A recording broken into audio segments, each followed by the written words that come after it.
सोचिए अगर आपको पूरा देश समुद्र में डूबने वाला हो। ये कोई फिल्म नहीं बल्कि एक देश की आज की हकीकत है। हर घर, हर पेड़, हर गली को 3D में स्कैन किया जा रहा है ताकि डूबने के बाद भी देश जिंदा रहे। इसका मतलब है कि भविष्य में तुवालू सिर्फ एक वर्चुअल दुनिया में ही मौजूद होगा, जबकि असलियत में वह समुद्र में समा चुका होगा। सच का बम यह है कि तुवालू ने ऑस्ट्रेलिया के साथ एक ऐसी संधि पर हस्ताक्षर किए हैं जिसके अनुसार वह ऑस्ट्रेलिया की इजाजत के बिना किसी भी देश से कोई सुरक्षा समझौता नहीं कर सकता। वहां के लोगों को देश छोड़ने के लिए खास क्लाइमेट वीजा मिल रहा है, पर किसे मिलेगा ये लॉटरी से तय होगा, जैसे केबीसी की हॉट सीट हो। सबसे हैरान करने वाली बात है कि क्लाइमेट चेंज के लिए तुवालू का योगदान ना के बराबर है, फिर भी सबसे पहली और सबसे बड़ी कीमत वही चुका रहा है। ऑस्ट्रेलिया का डायरेक्ट सीक्रेट यह है कि वह इस मदद के जरिए प्रशांत महासागर में चीन के बढ़ते प्रभाव को रोकना चाहता है। यह मदद नहीं, एक राजनीतिक चाल है। सबसे भयानक सच है कि हम उसी नाव में सवार हैं। अगर हमने आज एक्शन नहीं लिया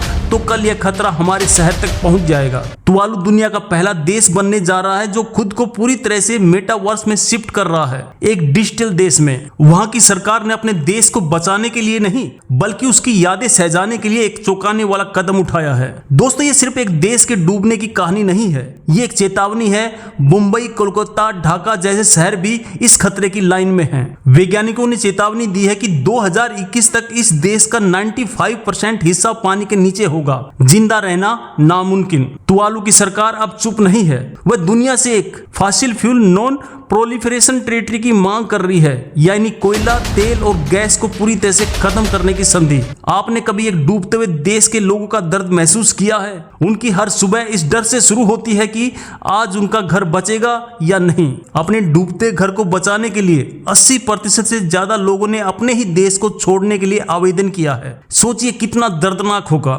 2050 तक दुनिया के 80 करोड़ लोग ऐसे तटीय इलाकों में रह रहे होंगे जिन पर डूबने का खतरा है। क्या हम तैयार हैं उसके लिए? छिपा हुआ सच यह है कि यह देश अपनी गलती से नहीं डूब रहा, इसके पीछे दुनिया के सबसे ताकतवर देशों का हाथ है। और इस तबाही का सबसे बड़ा रहस्य, ऑस्ट्रेलिया तुवालू की मदद कर रहा है, लेकिन इसके बदले में उसने एक ऐसी शर्त रखी है जो तुवालू को हमेशा के लिए उसका गुलाम बना सकती है। तो क्या अपनी जमीन खोने के बाद तुवालू अपनी आजादी भी खो देगा? ये एक ऐसा सवाल है जो पूरी दुनिया को सोचना चाहिए। ये देश है तुवालू, प्रशांत महासागर का एक छोटा सा वर्ग जो अब नरक बनने की कगार पर है। दोस्तों, यह संभव है पर सच है, हम इतिहास की उस पीढ़ी पर हैं जो इस तबाही को रोक सकती है या फिर इसे देखकर नजरअंदाज कर सकती है। चुनाव हमारा है। यह सोचना भी मुश्किल है कि G20 के सिर्फ 20 देश दुनिया के 80% प्रदूषण के लिए जिम्मेदार हैं, लेकिन सजा तुवालू जैसे बेगुनाह देशों को मिल रही है।